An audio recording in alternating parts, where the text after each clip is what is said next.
সম্মানিত উপস্থিতি, জুমার খুতবার সংক্ষিপ্ত এই পরিসরে আজকে এই জুমাবারে যে বিষয়টি নিয়ে আসার চেষ্টা করব তা হচ্ছে আসহাবুল কাহাফ, গুহাবাসী, সূরা কাহাফের শিক্ষা, আমাদের করণীয়, আমা তৌফিকি ইল্লা বিল্লাহ। সূরা কাহাফ সম্পর্কে নবী করিম সাল্লাল্লাহু আলাইহি ওয়াসাল্লাম বলেছেন, যে ব্যক্তি প্রথম 10টি আয়াত তেলাওয়াত করবে, মুখস্থ করে তেলাওয়াত করবে, উসামা মিন দাজ্জাল, সে দাজ্জালের ধ্বংসাত্মক কার্যকলাপ ফিতনা থেকে নিরাপদ থাকবে। হাদিসটি বর্ণনা করেছেন ইমাম মুসলিম।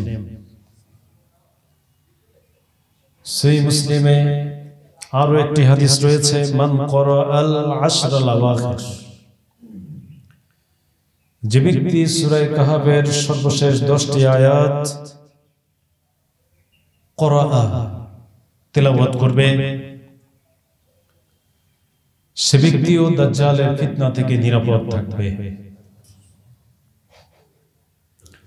মুসনাদ আহমদের মধ্যে একটি হাদিস এসেছে, ওয়ামান ক্বারাআহা কুল্লাহা কানাত লাহু নূরান মা বাইনাস সামাই ওয়াল আরদ, যে ব্যক্তি সূরা কাহাফের প্রথম থেকে শেষ পর্যন্ত তেলাওয়াত করবে, আল্লাহ সুবহানাহু ওয়া তাআলা তাকে আসমান থেকে জমিন পর্যন্ত নূরে ভরে দিবেন। সুবহানাল্লাহ। নূর যখন আল্লাহ সুবহানাহু ওয়া তাআলা বান্দাকে দান করে থাকেন, তখন বান্দা ফিতনার করাল গ্রাস থেকে নিজকে মুক্ত রাখতে পারে। শুধু তাই না,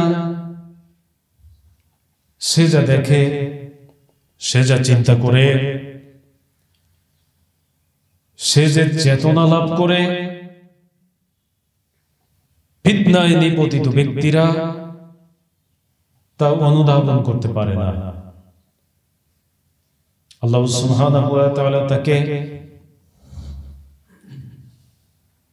হেদায়েত দান করেন, নূর দান করেন। আরো একটি হাদিস রয়েছে আলী রাদিয়াল্লাহু তাআলা আনহু থেকে বর্ণিত, যে ব্যক্তি জুমার দিনে সূরা কাহাফ তেলাওয়াত করবে, আল্লাহ সুবহানাহু ওয়া তাআলা পরবর্তী জুমা পর্যন্ত অর্থাৎ 8টি দিন পর্যন্ত তাকে সমস্ত প্রকার ফিতনা থেকে নিরাপদ রাখবেন। সমস্ত প্রকার ফিতনা, সমস্ত ধরনের ফিতনা বিপর্যয় থেকে আল্লাহ সুবহানাহু ওয়া তাআলা তাকে নিরাপদ রাখবেন, হেফাজতে রাখবেন। এবং এই হাদিসে আরো বলা হয়েছে, ওয়া ইন খরাদা দাজ্জাল উসামা মিনহু, যদি এই 8 দিনের দাজ্জাল বের হয়, তারপরেও তাকে দাজ্জাল থেকে আল্লাহ সুবহানাহু ওয়া তাআলা তাকে নিরাপদ রাখবেন। শের জামানার সাথে একটি সূরার সম্পর্ক রয়েছে। কোরআনে কারীমের মধ্যে শের জামানার সাথে একটি সূরার সম্পর্ক রয়েছে। সেই সূরাটি হচ্ছে, নবী করিম সাল্লাল্লাহু আলাইহি ওয়াসাল্লাম বলেছেন, সূরা কাহাফ। তাই শের জামানার বিভিন্ন ফিতনা বিপর্যয়, বালা মুসিবত থেকে নিরাপদ থাকার জন্য সূরা কাহাফ থেকে আমাদের শিক্ষা নেওয়া একান্ত প্রয়োজনীয়। নবী করিম সাল্লাল্লাহু আলাইহি ওয়াসাল্লাম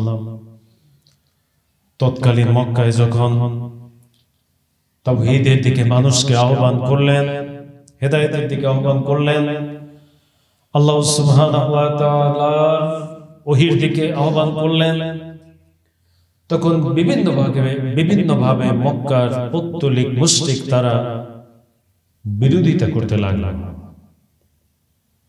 এক পর্যায়ে তাদের মধ্যে নেতৃস্থানীয় বয়োজ্যেষ্ঠ ব্যক্তি তারা চিন্তা করলো, যে ব্যক্তি তো নবী হতে পারে আল্লাহ তাআলার পক্ষ থেকে, তাহলে আমরা একটু পরীক্ষা করি।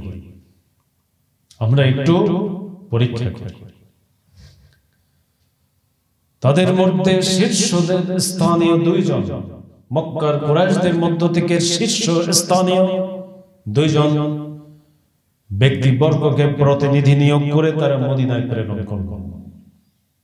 কেন প্রেরণ করল? তার কারণ হচ্ছে মক্কায় কোনো আহলে কিতাবদের বসবাস ছিল না। তৎকালীন মক্কায় যারাই ছিল সব ছিল পুতুল পূজারী, পৌত্তলিক। লাত, মানাত, উজ্জা, হুবল ইত্যাদি বিভিন্ন পাথর, মাছ, গাছ ইত্যাদি এর পূজা অর্চনা করত, মূর্তি পূজা করত।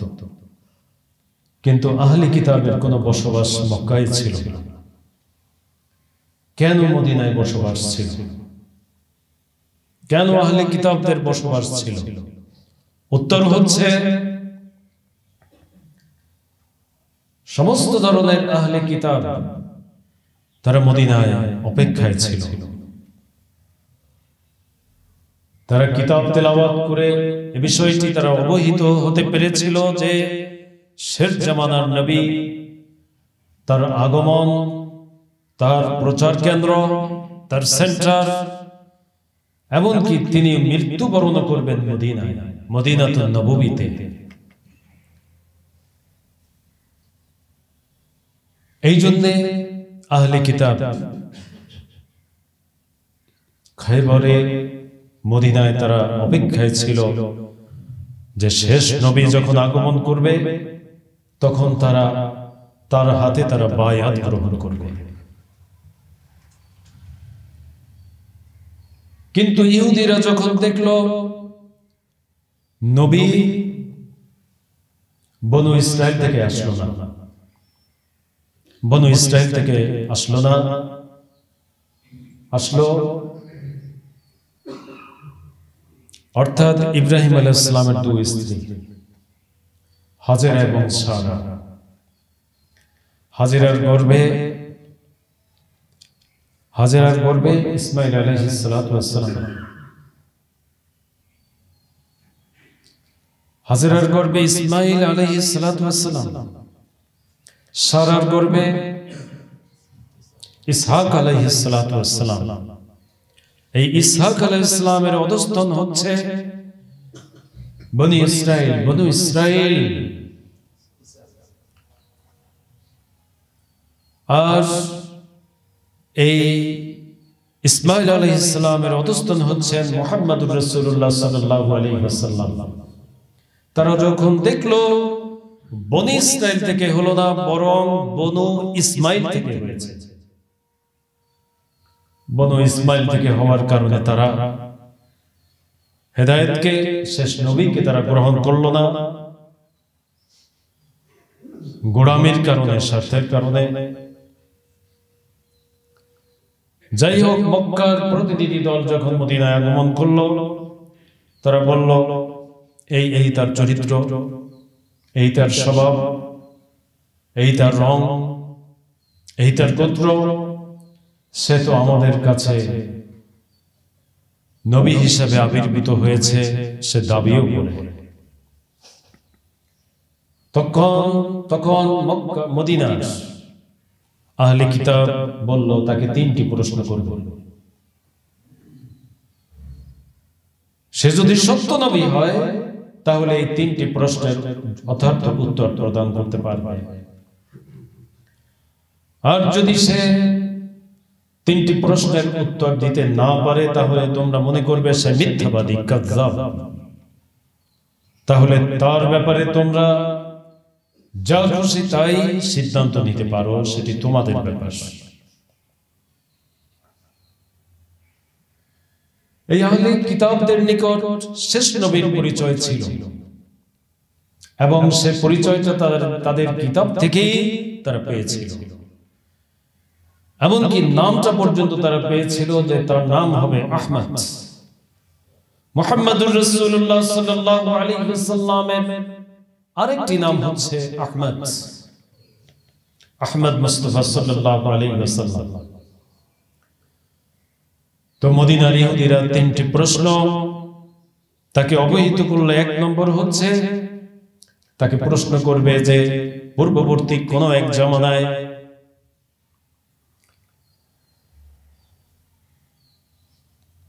আশ্চর্যজনকভাবে একদল মানুষ হারিয়ে গিয়েছিল, আবার তাদেরকে পাওয়া গিয়েছিল অনেক বছর পরে। তাদের কি ঘটনা, এই ঘটনা তোমরা জানতে চাইবে। 1 নম্বর প্রশ্ন। 2 নম্বর প্রশ্ন, এক ব্যক্তি, কোন ব্যক্তি? যে ব্যক্তি পূর্ব থেকে পশ্চিম পর্যন্ত বিচরণ করেছিল, এই ব্যক্তি সম্পর্কে সে বৃত্তান্ত বলবে। 3 নম্বর প্রশ্ন, রূহ কি? আত্মা কি? রূহ কি? বাস এই 3টি প্রশ্ন যদি এর উত্তর সে বলতে পারে, তাহলে মনে করবে সে নবী, আল্লাহ তাআলার পক্ষ থেকে সে নবী। আর যদি সে এই 3টি প্রশ্নের উত্তর দিতে না পারে, তাহলে সে মিথ্যাবাদী। নবী করিম সাল্লাল্লাহু আলাইহি ওয়াসাল্লাম তখন মক্কায় আল্লাহ তাআলার ঘরে ছিলেন, অবস্থান করছিলেন। আগত প্রতিনিধি দল নবী করিম সাল্লাল্লাহু আলাইহি ওয়াসাল্লামকে 3টি প্রশ্ন উত্থাপন করলেন। নবী করিম সাল্লাল্লাহু আলাইহি ওয়াসাল্লাম বললেন, আখবিরুকুম গাদা আম্মা সালতুম আনহু, আগামীকাল তোমাদেরকে আমি বলে দেব এই প্রশ্নের উত্তর। নবী করিম সাল্লাল্লাহু আলাইহি ওয়াসাল্লাম এখানে একটি কথা ভুলে গিয়েছিলেন। ইনশাআল্লাহ আগামীকাল তোমাদেরকে উত্তর দেব, কিন্তু নবী করিম সাল্লাল্লাহু আলাইহি ওয়াসাল্লাম ইচ্ছে করে নয়, বরং তিনি বলতেই ভুলে গিয়েছিলেন যে আগামীকাল তোমাদেরকে এর উত্তর দেওয়া হবে। আগামীকাল ওহী আসলো না। তারপরের দিন এভাবে করে ক্রমাগতভাবে দীর্ঘদিন জিবরিল আলাইহিস সালাতু ওয়াস সালাম আসেন না, ওহী অবতীর্ণ হয় না। মক্কার কাফির মুশরিকরা ঠাট্টা বিদ্রূপ করছিল। নবী করিম সাল্লাল্লাহু আলাইহি ওয়াসাল্লাম মর্মাহত হলেন, দুশ্চিন্তায় পড়ে গেলেন। অবশেষে দীর্ঘ 15 দিন পরে আল্লাহ সুবহানাহু ওয়া তাআলা সূরা কাহাফের কয়েকটি আয়াত অবতীর্ণ করলেন।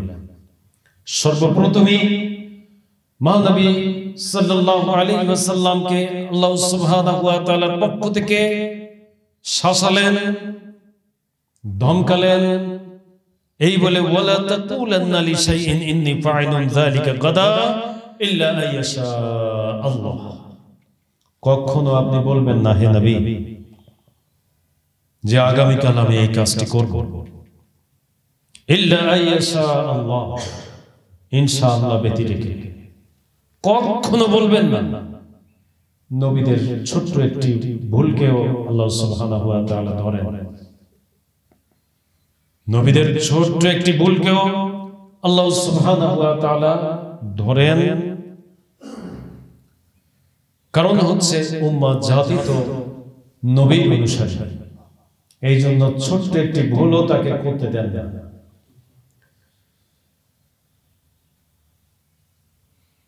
অবশেষে নবী করিম সাল্লাল্লাহু আলাইহি ওয়াসাল্লাম উত্তর প্রদান করলেন। প্রথম প্রশ্নের উত্তর দিলেন। এর বিস্তারিত বিবরণ সূরা কাহফে এসেছে। প্রথম প্রশ্নের উত্তর, দ্বিতীয় প্রশ্নের উত্তরও সূরা কাহফের শেষ দিকে রয়েছে। তৃতীয় প্রশ্নের উত্তর রূহ কি এ সম্পর্কে সূরা কাহফের পূর্ববর্তী সূরা সূরা বনু ইসরাঈল, সূরা আল ইসরা এর মধ্যে এসেছে। এই জন্য সূরা ইসরার পরেই সূরা কাহফ ধারাবাহিকভাবে লিপিবদ্ধ করা হয়েছে। আসহাবুল কাহফ, গুহাবাসী। নবী করিম সাল্লাল্লাহু আলাইহি ওয়াসাল্লামের জন্মের প্রায় 330 বছর পূর্বের ঘটনা আনুমানিক। ঈসা আলাইহিস সালাতু ওয়াস সালামের তার ওফাতের, তার ঊর্ধ্বগমনের প্রায় 250 বছর পরের ঘটনা। বাদশাহের নাম ছিল দাকিয়ানুস, জালিম বাদশাহ, পাপাচারে লিপ্ত, মানুষকে বাধ্য করে তাগুতের আরাধনা করত। এই রাষ্ট্রটি ছিল রোম, তৎকালীন পরাশক্তি। বর্তমানে স্থানটি হচ্ছে তুরস্কর কাছাকাছি, এবং তুরস্ক থেকে এর দূরত্ব, এই গুহার দূরত্ব হচ্ছে প্রায় 50 মাইলের মতো। নেতৃস্থানীয় ব্যক্তিবর্গের মধ্য থেকে 7 জন যুবক, ঐতিহাসিকদের মত হচ্ছে এরা তৎকালীন মজলিসে শুরার অর্থাৎ তৎকালীন পার্লামেন্টের সদস্য ছিলেন, যুবক শ্রেণী, অত্যন্ত বুদ্ধিমান, বিচক্ষণ। তারা গোপনে গোপনে ঈমান এনেছিল। আল্লাহ সুবহানাহু ওয়া তাআলা তাদের অন্তঃকরণে নূর ঢেলে দিয়েছিলেন, হেদায়েতের নূর। সেই দেশের একটি বিষয় ছিল, সারা বছরে একদিন তারা জমায়েত হতো। এই দিনটি ছিল উৎসবের দিন। সেই দিন তারা বের হয়ে, জাতির সকলে বের হয়ে তারা মূর্তি পূজা করত। বড় বড় মূর্তি ছিল, এই মূর্তির নিকট তারা সেজদা নিবেদন করত, অর্চনা করত।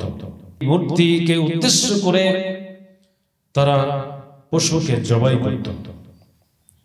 আল্লাহ সুবহানাহু ওয়া তাআলা সূরা কাহফের মধ্যে ইরশাদ করেছেন, ওয়ারাবাতনা আলা কুলুবিহিম, আমি তাদের অন্তঃকরণে হেদায়েতের নূর প্রজ্বলিত করে দিলাম। সুবহানাল্লাহ, আমি তাদের অন্তঃকরণে হেদায়েতের আলো, হেদায়েতের অটলতা, অবিচলতা, ইস্তিকামাত তাদের অন্তরে ঢেলে দিলাম।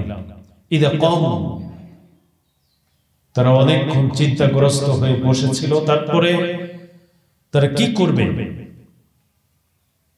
এই জন্য তারা দাঁড়িয়ে গেল এবং তারা বলল, রব্বানা রব্বুস সামাওয়াতি ওয়াল আরদি লান নাদউ মিন দুনিহি ইলাহা।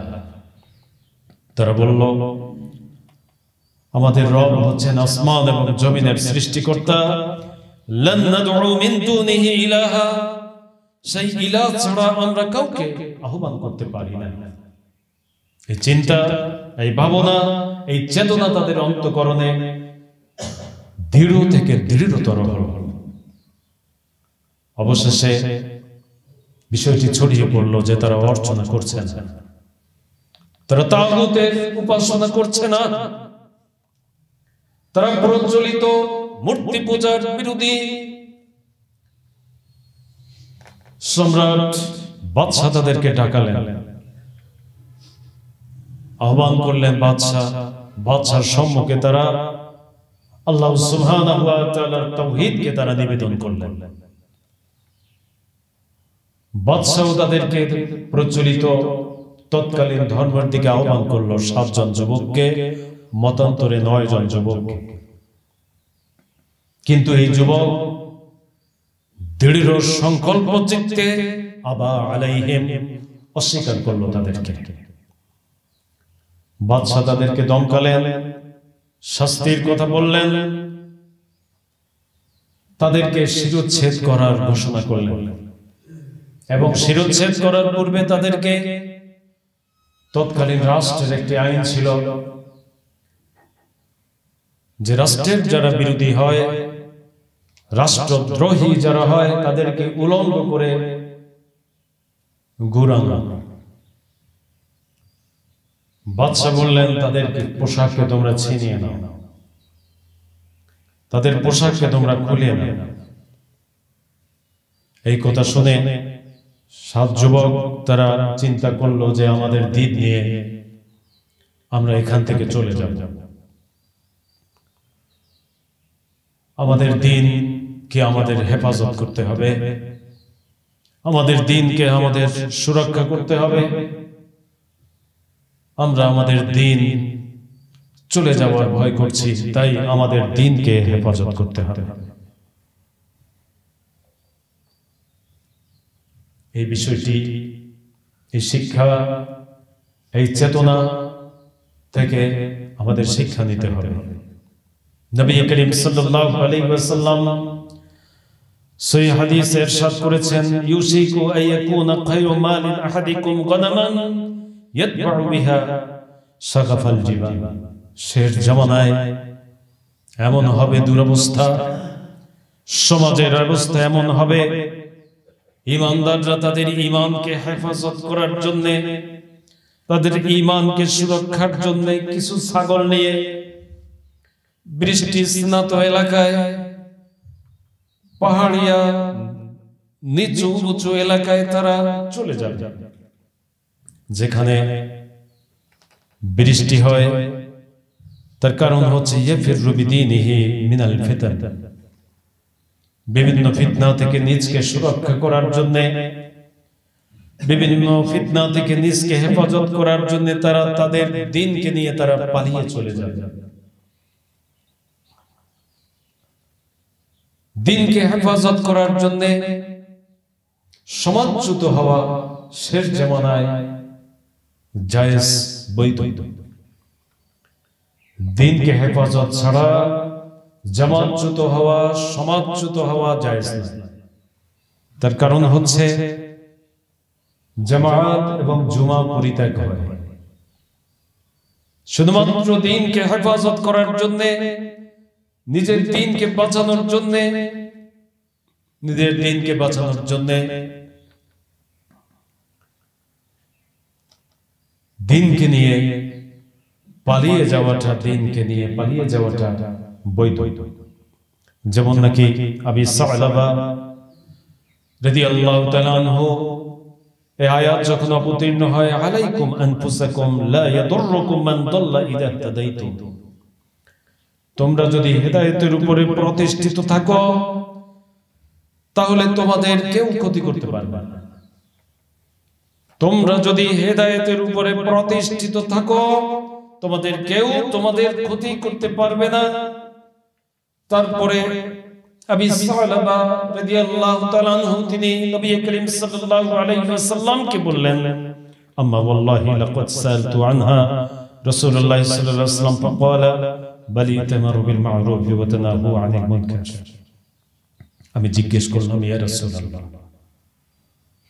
আমরা তো সৎ কাজের আদেশ দান করব, অসৎ কাজ থেকে মানুষকে নিষেধ করব, কোন পর্যন্ত? আমাদের এই অব্যাহত গতি কি চলতেই থাকবে?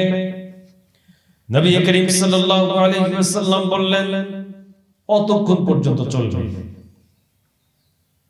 তোমরা সৎ কাজের আদেশ দান করবে, সৎ কাজের আদেশ দিবে, অসৎ কাজ থেকে মানুষকে নিষেধ করবে, অতক্ষণ পর্যন্ত।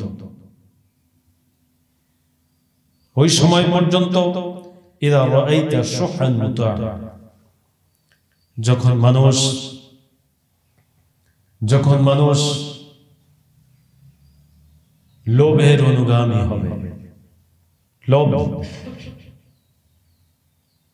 দিনের চাইতে লোভকে প্রাধান্য দিবে, ভালোকে গুরুত্ব দিবে না, দ্বীন ইসলামের বিষয়কে গুরুত্ব দিবে না, চিন্তা করবে দ্বীন ইসলাম পালন করলে আমার লাভটা কি। যখন সমাজের চিন্তা হবে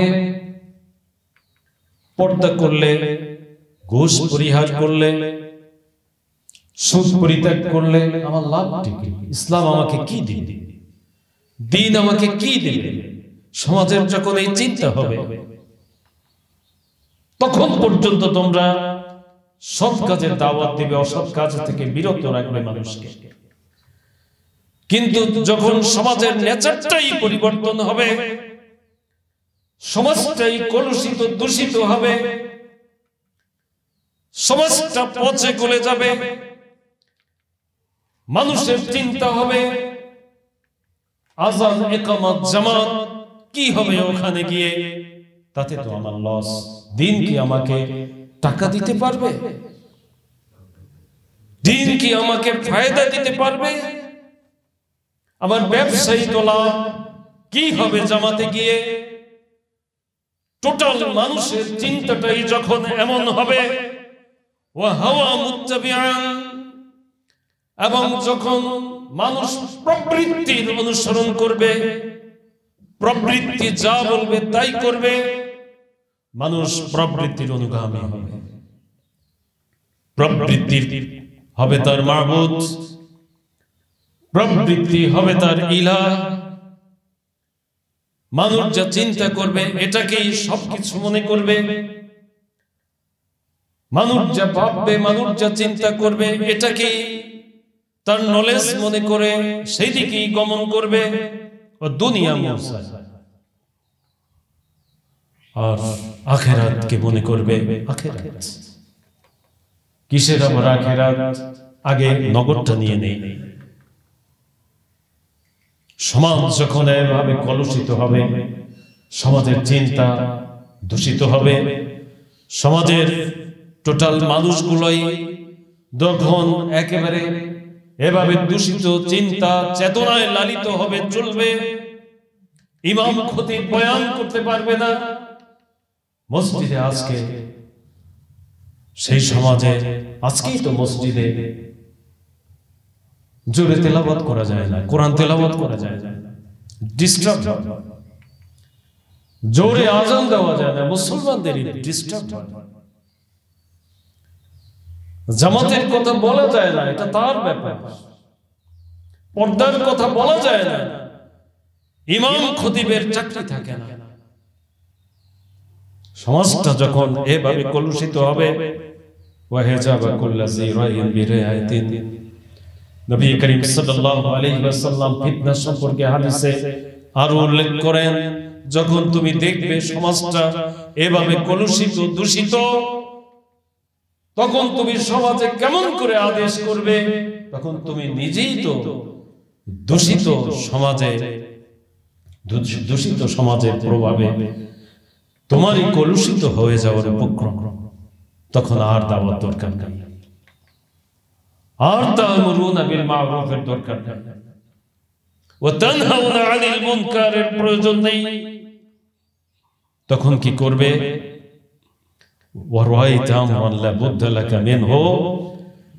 এই অবস্থা যখন দেখবে সমাজে, তখন থামে যাবে।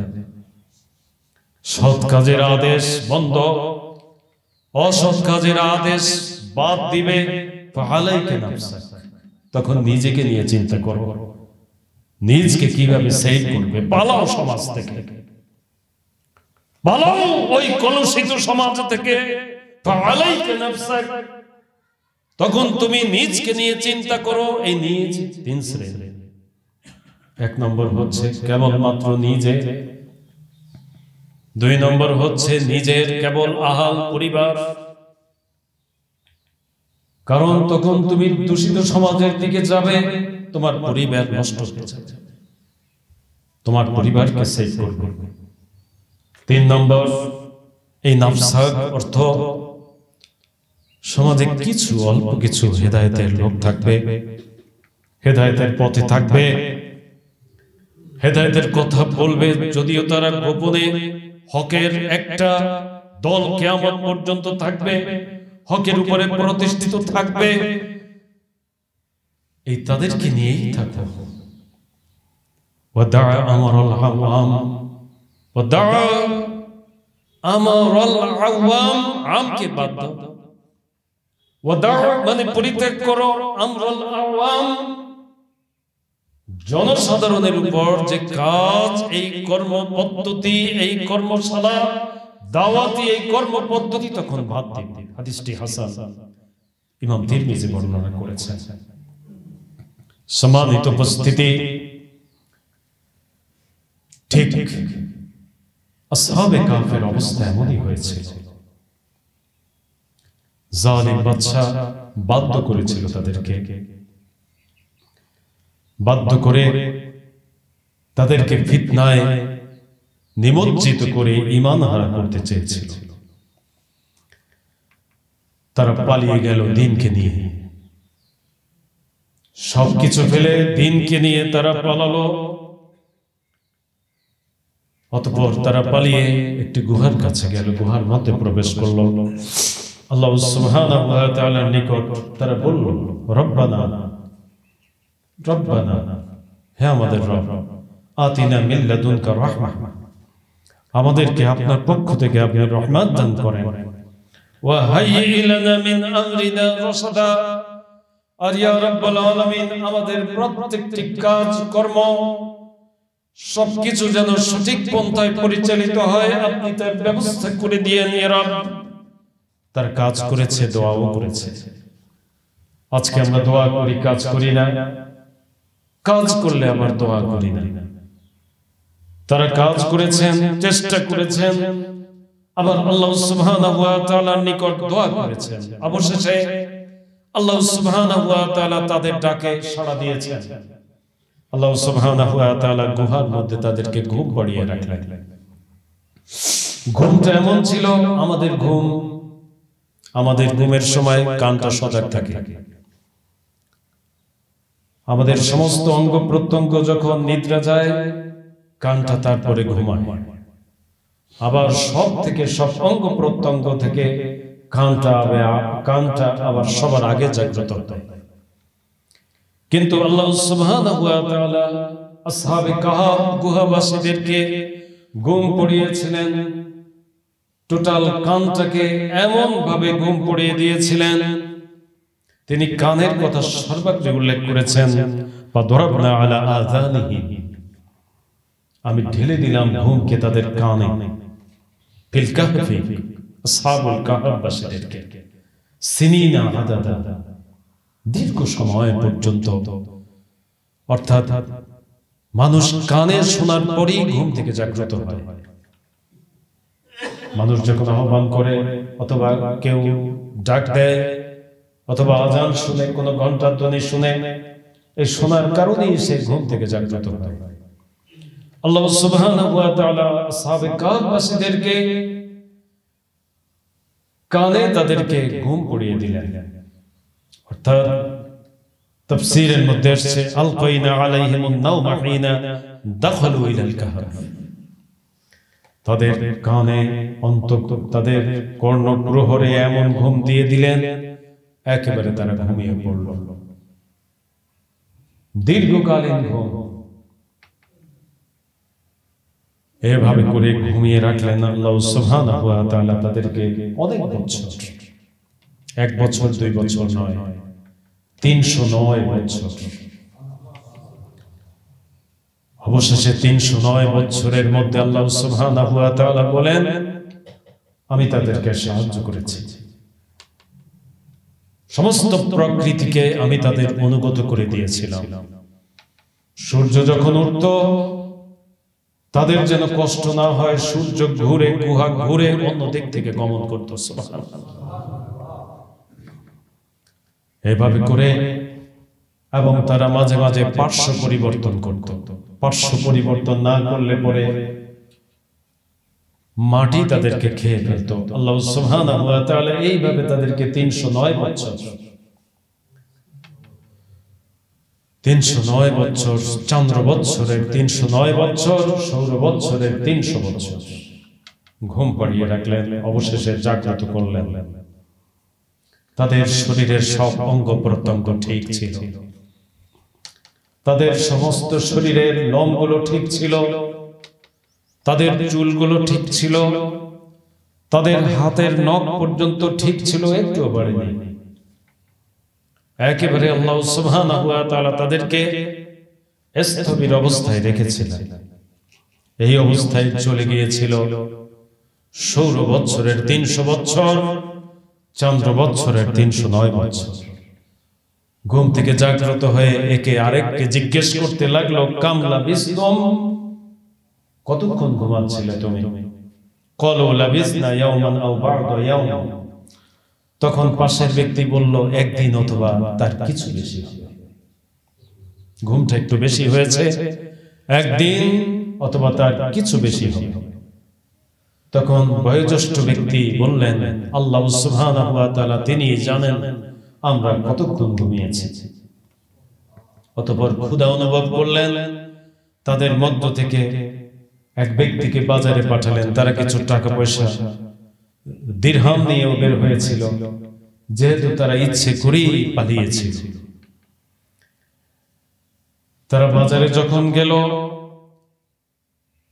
একজনকে যখন বাজারে পাঠানো হলো, তিনি দেখলেন আমূল পরিবর্তন শহরে।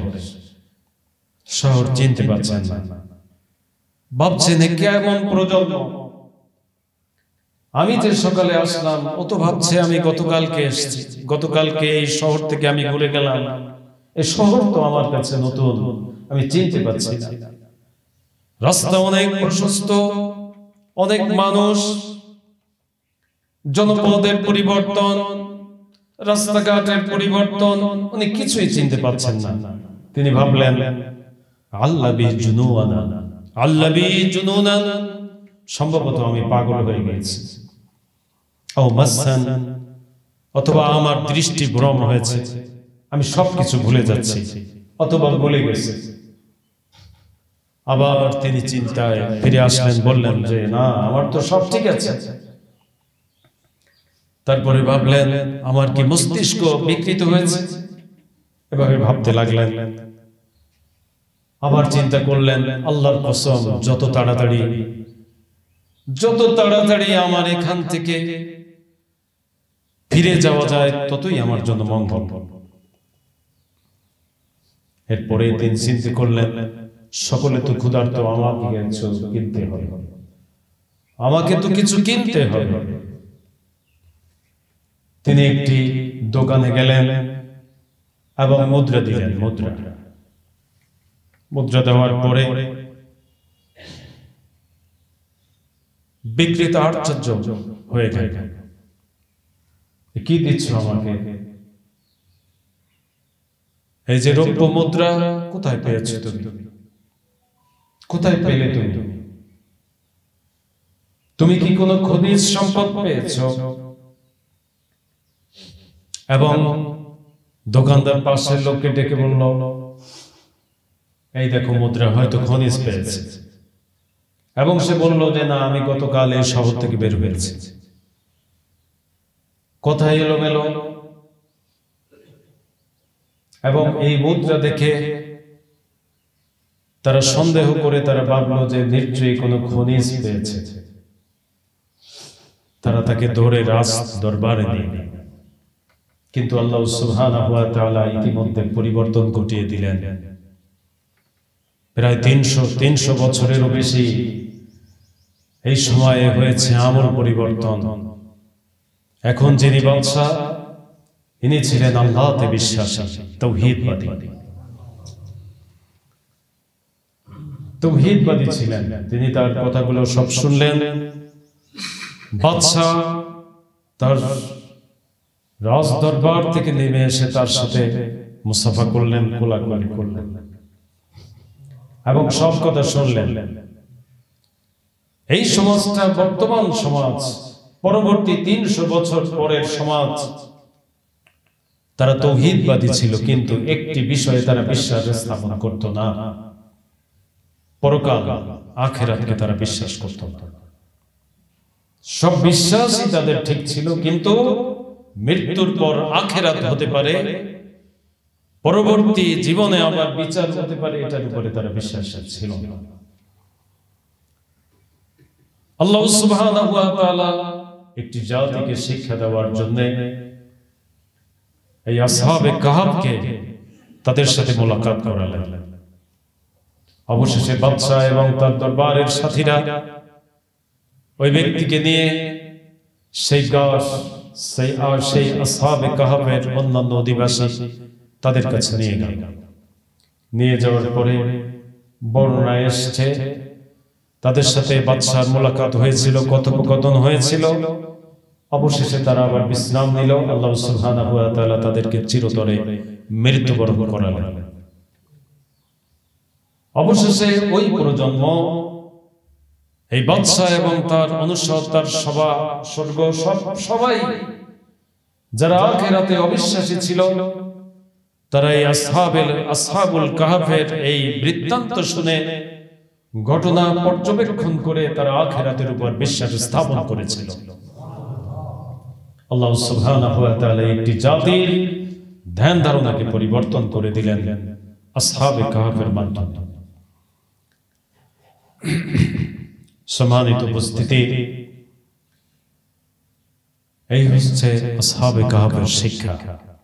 এই সূরা থেকে আমরা কি শিক্ষা নেব? এক নম্বর হচ্ছে তিনটি প্রশ্ন করা হয়েছিল নবী করিম সাল্লাল্লাহু আলাইহি ওয়াসাল্লামকে। নবী করিম সাল্লাল্লাহু আলাইহি ওয়াসাল্লাম তিনটি প্রশ্নের উত্তর দিতে পেরেছিলেন। তিনি সত্য নবী। যখন কোনো ইন্টারনেট ছিল না, পূর্ব যুগের কোনো ইতিহাসের গ্রন্থ ছিল না, কেউ যখন সে খবর জানতো না, তখন আল্লাহ সুবহানাহু ওয়া তাআলা জিবরিলের মাধ্যমে ওহী অবতীর্ণ করে এই তিনটি বিষয় আসহাবে কাহফের ঘটনা এবং পূর্ব এবং পশ্চিম থেকে যিনি বিচরণ করেছিলেন জুলকারনাইন এর ঘটনা এবং রূহ অর্থ হচ্ছে রূহ কি, রূহ কি এর অর্থ হচ্ছে রূহ কেবলমাত্র আল্লাহ সুবহানাহু ওয়া তাআলার আদেশ মাত্র, এতটুকু। কোনো বিজ্ঞান সায়েন্টিফিক ব্যাখ্যা এখানে করা যাবে না। আমরা আজকে সায়েন্সের বান্দা হয়েছে। সায়েন্স আমাদের মাবুদ। সায়েন্স যা বলে আমরা তাই মানি। সায়েন্স জান্নাত বিশ্বাস করে না, আমরাও জান্নাত বিশ্বাস করি না। আস্তাগফিরুল্লাহ। সায়েন্স যদি বলতো যে কোটি কোটি কোটি কোটি হাজার হাজার কোটি মাইল দূরে নাজ নেয়ামত রয়েছে, হুর রয়েছে, অতি সুন্দর আলোকসজ্জার এক বিরাট একটি স্থান রয়েছে যেখানে মানুষ প্রবেশ করতে পারবে না, মৃত্যুর পরে প্রবেশ করবে, সায়েন্স যদি এটিও বলতো আমরা বিশ্বাস করতাম। সায়েন্স যদি জাহান্নামের কথা বলতো আমরা বিশ্বাস করতাম, অনেকেই বিশ্বাস করতাম। এখন বিশ্বাস করি না। সায়েন্স আমাদের মাবুদ, আমরা সায়েন্সের গোলাম হয়ে গিয়েছি। সম্মানিত উপস্থিতি, সায়েন্স কি ব্যাখ্যা দিবে? এ দিয়ে ধর্ম চলে না, ইসলাম চলে না। আপনি সালাত আদায় করবেন, সায়েন্সের কি উপকারিতা রয়েছে, অঙ্গের কি উপকারিতা রয়েছে, সায়েন্সের ব্যাখ্যা নিয়ে আপনি সালাত আদায় করবেন, এই সালাতের প্রয়োজন নাই আল্লাহ সুবহানাহু ওয়া তাআলার নিকট। সম্মানিত উপস্থিতি, এক নম্বর হচ্ছে প্রশ্নের মাধ্যমে আমাদের শিক্ষা। দুই নম্বর হচ্ছে তারা পালিয়ে গিয়েছিলেন, দ্বীনকে নিয়ে হিজরত করেছিলেন।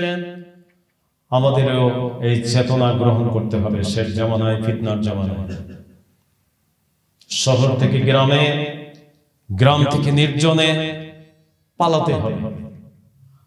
দ্বীনকে সেভ করার জন্য, দ্বীনকে সেভ রাখার জন্য আমরা দ্বীনকে নিয়ে চলে যেতে হবে। এটা শেষ জামানার একটা শিক্ষা। তিন নম্বর হচ্ছে অল্প হতে পারি আমরা দ্বীনের পক্ষে, দ্বীনের মতের সাথে অল্প লোক মাত্র আমরা একমত হতে পারি, কিন্তু মনে রাখতে হবে আল্লাহ সুবহানাহু ওয়া তাআলার মদদ তাদের প্রতি রয়েছে।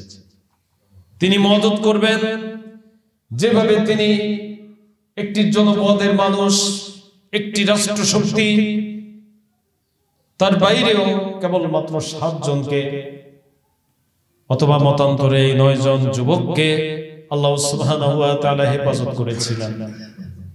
সমস্ত প্রকৃতিকে তাদের অধীনস্থ করে দিয়েছিলেন। তো আমরা মনে রাখবো কিয়ামত পর্যন্ত সত্যের পক্ষে ছোট্ট একটি ক্ষুদ্র একটি দল হলেও তারা সত্যের উপরে থাকবে, কিন্তু ঘাবড়িয়ে যাওয়ার কোন দুশ্চিন্তা যেন আমাদের না থাকে। আমাদের মনে রাখতে হবে আল্লাহ সুবহানাহু ওয়া তাআলা আমাদেরকে সাহায্য করবেন। 4 নম্বরে আসহাবুল কাহফ থেকে আমাদের যে শিক্ষা, সেটি হচ্ছে আখিরাতের শিক্ষা। আল্লাহ সুবহানাহু ওয়া তাআলা, আমরা দেখতে পাই এই আসহাবুল কাহফের পরবর্তী যে বাদশা ছিলেন, দীর্ঘ 300 বছর পরে তারা আখিরাতকে বিশ্বাস করত না, কিন্তু আসহাবুল কাহফের এই গুহাকে পর্যবেক্ষণ করে দেখে তারা হারিয়ে গিয়েছিল, তার ইতিহাসও তাদের জানা ছিল। তাদেরকে আবার পাওয়া গেল এই 7 জন ব্যক্তিকে, যারা রাষ্ট্রের সভাসদ ছিল, রাষ্ট্রের অত্যন্ত বুদ্ধিমান বিচক্ষণ ছিল। তারা হারিয়ে গিয়েছিল, রাষ্ট্র তাদেরকে অনেক খুঁজেও তাদের হদিস করতে পারেনি, কিন্তু অবশেষে দীর্ঘ 300 বছর পরে তাদের কথা এবং সমস্ত রাষ্ট্রের মানুষ যখন দেখতে পেল যে 300 বছর পরে এমনকি তাদের সাথী যে কুকুরটি সে পর্যন্ত জীবিত রয়েছে, এতে আখিরাতের যারা অবিশ্বাসী, আখিরাতকে যারা বিশ্বাস করে না, তাদের জন্য এই সূরা একটি শিক্ষা রয়েছে। শেষ জামানায় মানুষ হবে আখিরাতে অবিশ্বাসী, তাদের কর্মে প্রমাণ মিলবে তারা আখিরাতকে বিশ্বাস করে না। হয়তো কিছু নামাজ রোজা করে, কিন্তু তাদের কর্মে প্রমাণ মিলবে তারা আখিরাতে বিশ্বাস করে না। অবস্থা এমন দিকেই যাচ্ছে। সম্মানিত উপস্থিতি, এই আসহাবুল কাহাফ, সূরা কাহাফ থেকে আমাদের শিক্ষা নিতে হয়। শেষ জামানা, ফিতনার জামানা। আল্লাহ সুবহানাহু ওয়া তাআলা যেন আমাদেরকে সার্বিক সমস্ত প্রকার ফিতনা বিপর্যয় থেকে হেফাজত করেন, ঈমানের উপরে অটল অবিচল রাখেন। সুবহানাকাল্লাহুম্মা ওয়া বিহামদিকা আশহাদু আল্লা ইলাহা ইল্লা আনতা আস্তাগফিরুকা